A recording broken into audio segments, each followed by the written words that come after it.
Every life is many days, day after day. We walk through ourselves, meeting robbers, ghosts, giants, old men, young men, wives, widows, brothers in love, but always meeting ourselves. James Joyce, Ulysses. Hello everyone, hi! So I'm 30 and I spent my 30th birthday and really the weeks leading up thinking about what it is that I'm currently learning in my life as I'm entering this new decade. What do I know now that I didn't know when I was 20? And I really enjoyed going through old journals, photos and memories to extract those juicy insights that have been marinating in my mind for sometimes years. So I want to share those with you today. Here on my channel, I often talk about the things that I'm learning as I'm studying literature. So this video will be somewhat the same format. It will just be about life in general, not just literature. I'll try to stay away from platitudes as much as I can in this video, even though yesterday I talked to someone, told them like, yeah, I'm planning to make this video about things I'm learning as I'm turning 30, but I don't want it to be full of platitudes. And that person said to me, well, maybe that's the first lesson one learns as you're turning 30, that some platitudes are right and some cliches are kind of true. Let's get right into it. The first thing I learned is that passions are not innate. They can be created and developed at any point in life. This was a really freeing realization for me to have in my late 20s because I really cared about finding out who I am in those past years, as I think a lot of people do in their 20s. I wanted to find out what makes me me and what my passions are. And I've really went, neck deep into personal development and life purpose work and all that. And in that space, there seems to be this belief that for every person, there's one thing that is somewhere inside of them that makes them unique. And if you want to live a fulfilling life, especially career-wise or creatively, you have to uncover that. You need to dig and do all this questioning and meditation, and at some point, when you've given that topic enough attention, the thing will just emerge and you'll know what to do. Often it is believed that this thing that makes you unique has always been there. So the questions are often phrased in a way like, what is it that you liked doing as a child? But when I look back on my life, now that I have a few more years to look back on, I find that that's not actually the case. I have developed passions basically out of thin air that had nothing to do with what I liked as a child or who I previously was. Literature is an obvious one for me.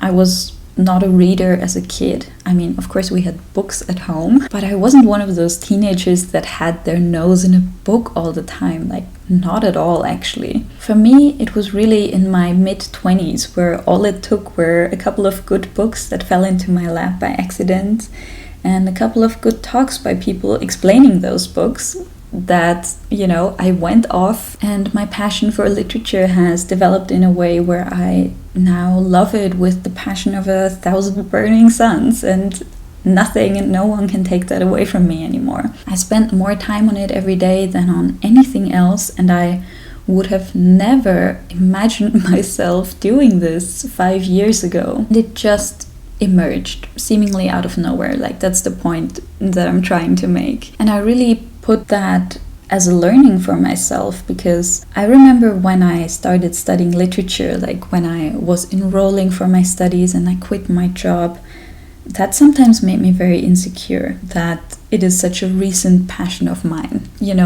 When I looked around on my study colleagues or maybe other people making videos on YouTube about books, it always seemed like they've always loved reading, and looking back on their lives, it makes total sense that what they're doing now is what they're doing. Not so for me. I mean, 4 years ago I thought I would become a therapist, and 8 years ago I thought I wanted to become a farmer. So again, when enrolling for my studies, I had these doubts because I thought, well, if literature is my passion, shouldn't it have always been there? And for me, The answer is no. I truly believe that passions are not innate and they can be created and developed at any point in life. Moving on to the next point, love. I think if I could sum up everything I learned about love in my 20s in one sentence, it would be this: love is not a feeling, it's a choice. You know that Madame Bovary quote where it says, "Love," she thought, "must come suddenly with great outbursts and lightnings, a hurricane of the skies which falls upon life, revolutionizes it, roots up the will like a leaf, and sweeps the whole heart into the abyss." Gosh, I love this book. Well, that is great prose, but it's not so great life advice. I've made the experience in my 20s that I've often mixed up emotional intensity with love. You know, I'm talking about that roller coaster and the feeling of meeting someone where you feel like they're an instant soulmate and they're making it work no matter what. That whole emotional intensity creates a lot of highs and lows, and inevitably it binds you together just simply because of the fact that you're going through so much. But love, a truly loving relationship, feels very differently. Who said that? I once heard someone say that true love doesn't feel like a sharp inhale, it feels like a long, relaxing exhale. And I learned that actually great relationships usually look pretty boring from the outside. Now, of course, that doesn't mean that every relationship that looks boring from the outside is great. That's not what I'm saying at all. What I am trying to say is that stable, healthy relationships have qualities that are a lot less flashy than what maybe media portrays. Like learning to have conflict without abandoning one another, or building trust through small and seemingly insignificant gestures like being on time when picking someone up. There's this quote I wrote down from a Met Khan talk that I really like, and I think it sums up this topic quite well. He says, "Love is not being emotionally high all the time. Love is the response of kindness, care, and compassion to yourself and others throughout triumph and pain. Love is the response of greater support, not a high of any kind. To the ego, however, love is either super-duper arousal or hardcore preference." The third thing I learned is the importance of printing out my photos. Let me tell you, the only photos I still have from the first 25 years of my life are the ones that I've actually printed out and have taken the time to put into an album. So many pictures of me, of places I went, people I loved, are lost because of a few laptops of mine that crashed in my early 20s. And I'll never get those pictures back. I really wished I would have printed some of them out. And I know that today there's all this online storage, but we can never know what happens to that. Like, I think this argument still stands. And I have found over the past years that it is so worth it for me to take the time to sometimes print out a few photos. An adjacent learning / regret I have is that when I first moved to Belgium when I was 19, I gained a lot of weight. And because of that, I didn't like the way I looked. So I didn't take any pictures of myself at that time. Like, I didn't want anyone taking any pictures. And that's just crazy. Like, I regret that so much. All I have from that first year in Belgium is like a passport photo or something. So I don't know who needs to hear this, but if you don't look the way you'd prefer to look right now, just know that 15 years from now, you're not going to care about that. And you'd probably love to go back and capture some of those memories from back then. Because, man, when I'm thinking back, that first year in Belgium was about so much more than what I looked like. Like, it wasn't about that at all. It was about growing up and learning to live on my own for the first time. As a counterexample to that, a couple of weeks ago, I found a USB stick with some pictures of myself from when I was 15, from our class trip to Paris. And man, I loved looking through those photos. Like, was my makeup bad? Yes. Were my clothes kind of cringy? Also yes. But I look at those photos and those are not the first, second, third, or fourth thing I see. I see my friends from back then and the things we went through. So, gosh, physical memories are so important. Learning number 4 in my 20s was that being able to constrain myself in some ways is probably the most important skill for really growing up. Now, hear me out. I know that might not sound so fun, but I just have to keep thinking about a really great conversation that I've had with a friend a few years ago. And it explains my point very well, so I'm just gonna tell that to you now. So this friend I have, he lives on a farm with his family, and they have a dog, a border collie. And this border collie knows only 3 commands. He knows that when a car comes, he has to lay down on the side of the road. 2, he's not allowed to jump on people. And 3, whenever one of the family members whistles, he has to go there, like straight away. And he listens to those commands without fail, like they have been drilled into him since he was a puppy. And because he follows those commands so well, the dog actually has a lot of freedom. When they take him for a walk, for example, they never have to bring a leash. And he's free to move around on the farm in whichever way he wants. Now, my friend's neighbor also has a dog that is also border collie, but that dog is not trained at all. So whenever the neighbors go on a walk with their dog, he has to be put on a leash, and then usually he pulls on the leash. Or when people are coming over to their house, the dog usually has to be, chained to a tree or something, because otherwise he would jump up on kids or on the visitors, and it's just not nice. So in sum, this second dog is leading a much less free life because he follows no rules. And I just found that to be one of those counterintuitive lessons in life that you need a little bit of time to finally grasp. To live a free life, you actually need a good amount of discipline. Now, I'm not saying, obviously, that you should push yourself when something feels terrible or whatever. I think you know what I mean. But I feel like there's this idea floating around in society nowadays, especially amongst young people, basically saying that you should do whatever you want.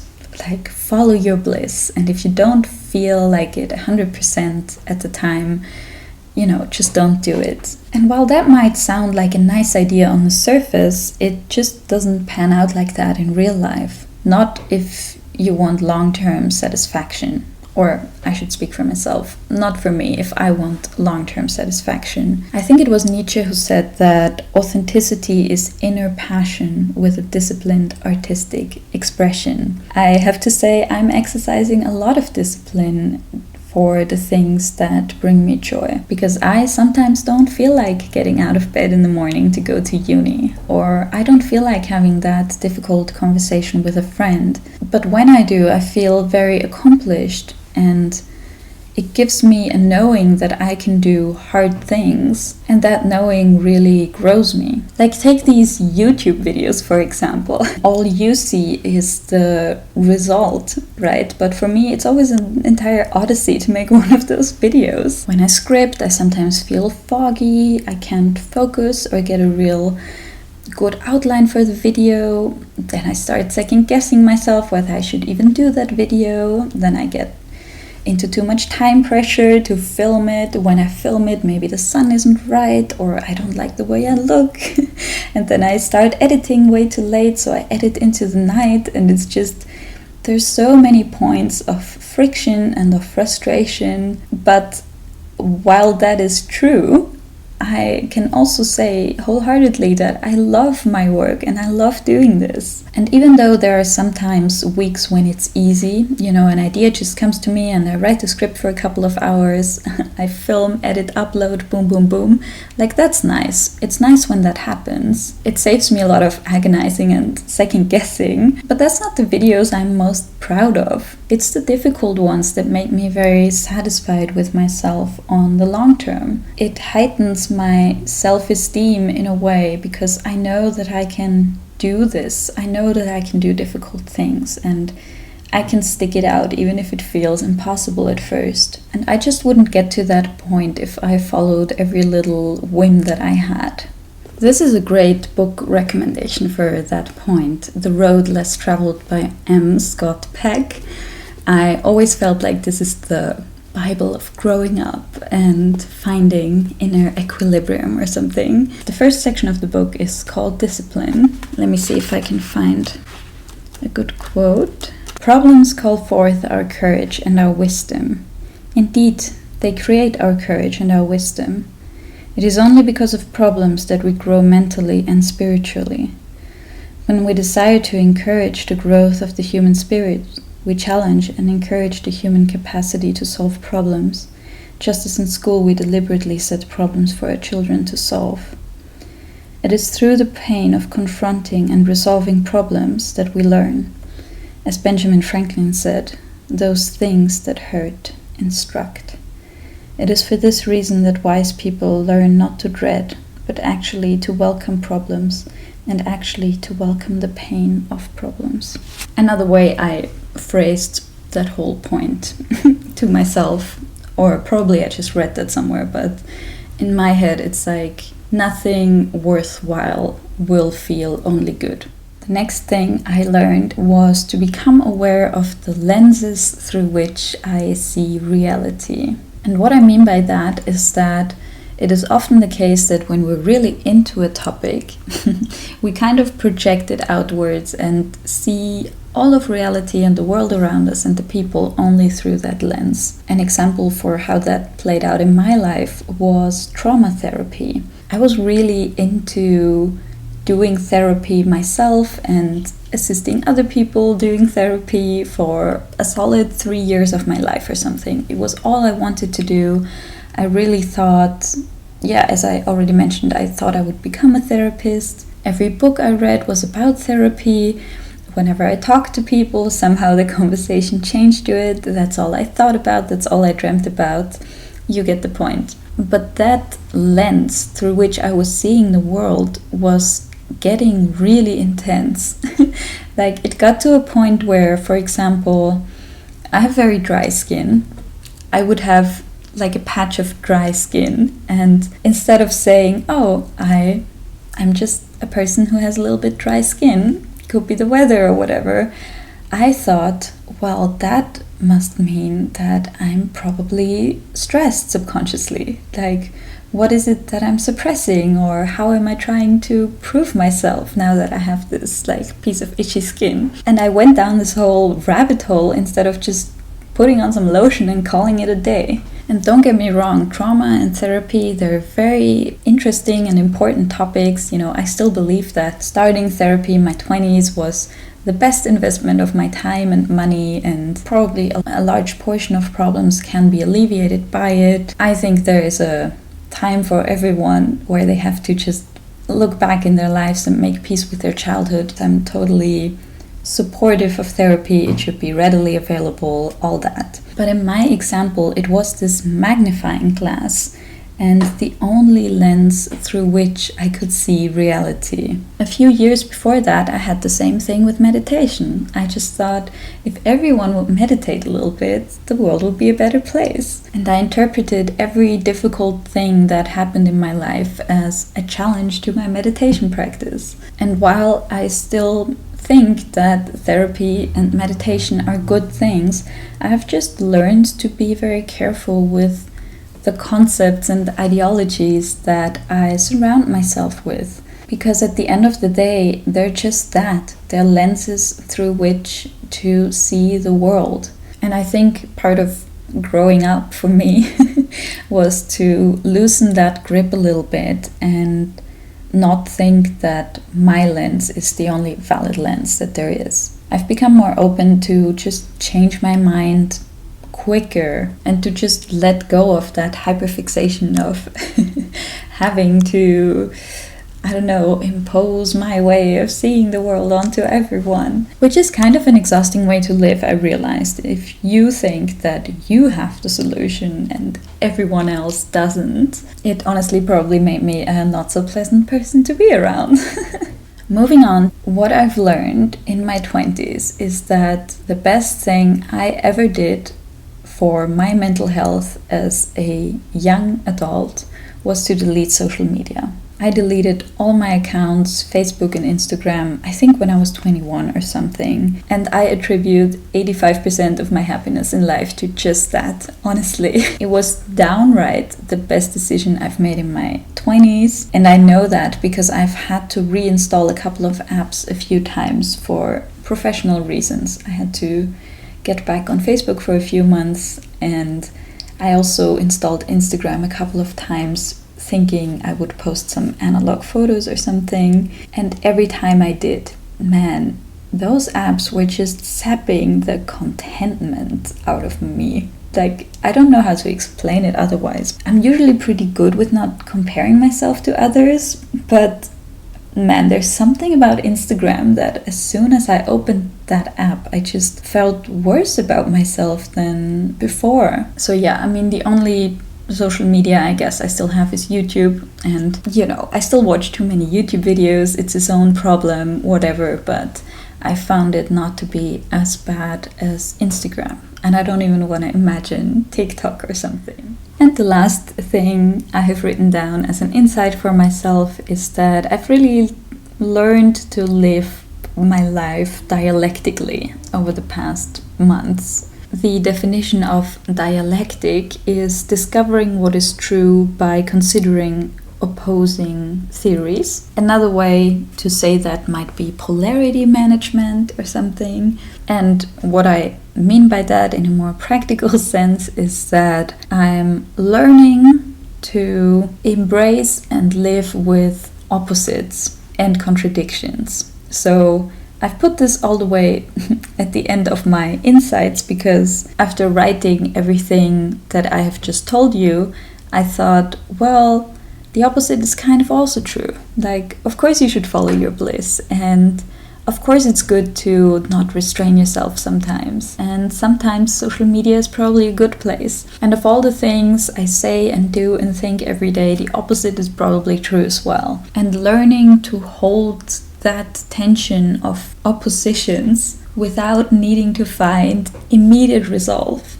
That's what I'm talking about. The dialectic principle is always that there is a thesis and then there's an antithesis, and then the evolution of the problem is somehow through exploring both of these opposites and then kind of synthesizing them and moving on. And I think it was Niels Bohr who said that the opposite of a true statement is a false statement, but the opposite of a profound truth might as well be another profound truth. And to live in that, to have the mental ability to let that tension be there, that is, something I wasn't able to do when I was 20. And honestly, now looking back on my 20s and also looking forward on my 30s, I just think that there is no point in trying to figure out life definitely or something, and that learning how to manage polarities is actually a much more useful of your time. Use of your time. So anyways, thanks for hanging out with me through this and through reckoning with my age. I'm really glad it's finally over, to be honest. I feel like I've been turning 30 for 3 years or something. There's this weird thing that happens when people realize that you're turning 30. I feel like whenever someone asked me the past 2 years how old I am, and I would say, 28 or 29, they would be like, ooh, so you're turning 30, and they're like doing the eyebrows, and they ask, how do you feel about that? And I always felt like it's this weird twisted way of asking about someone's regrets in life or something. So how do you feel about your shortcomings and the things you didn't accomplish now that you're turning 30? So anyways, what else can I say? I'm gonna go to a couple of flea markets this weekend for my birthday, and it's gonna be a good time. If you have any thoughts, I'd be happy to read them in the comments below, and otherwise I'll just see you in one of my next videos. Thank you for watching. Bye bye.